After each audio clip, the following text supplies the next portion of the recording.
JC কাঁদতে কাঁদতে বলল, শাহেদ তোমাকে একটা জরুরি কথা বলার আছে। কি এমন জরুরি কথা যে ফোন করে বলতে হবে? আজকে আমি 50 লক্ষ টাকার অর্ডার পেয়েছি, এটার থেকে খুশির খবর আর কিছুই হতে পারে না। আমি একটু পরে বাসায় আসছি, তারপর তোমার কথা শুনবো। কথাটা বলেই শাহেদ ফোনটা কেটে দিল।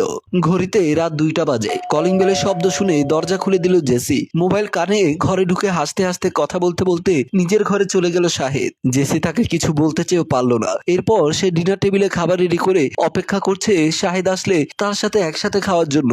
অনেকক্ষণ অপেক্ষা করার পর যখন শাহেদ আসছে না, তাই সে ডাকার জন্য ঘরে ঢুকে দেখলো শাহেদ ঘুমাচ্ছে। তার ব্লেজারটা বিছানায় পড়ে আছে। সে ব্লেজারটা নিয়ে ঝাড়া দিয়ে রাখার সময় পকেটে খেয়াল করলো একটা রেস্টুরেন্টের বিল। বুঝতে পারলো শাহেদ নিশ্চয় 50 লাখ টাকার বিজনেস মিটিং সফল হওয়ার খুশিতে বাইরে খেয়ে এসেছে, কিন্তু তাকে বলার প্রয়োজন মনে করেনি। এমনকি ডাক্তারের কাছে গিয়ে কি হলো সেটাও জানতে চাইলো না। পরের দিন সকালবেলা তড়িঘড়ি করে রেডি হয়ে বেরিয়ে যাচ্ছিল শাহেদ। এমন সময় জেসি তার রিপোর্টটা হাতে নিয়ে বলল, শাহেদ আমার কথাটা শুনে যাও।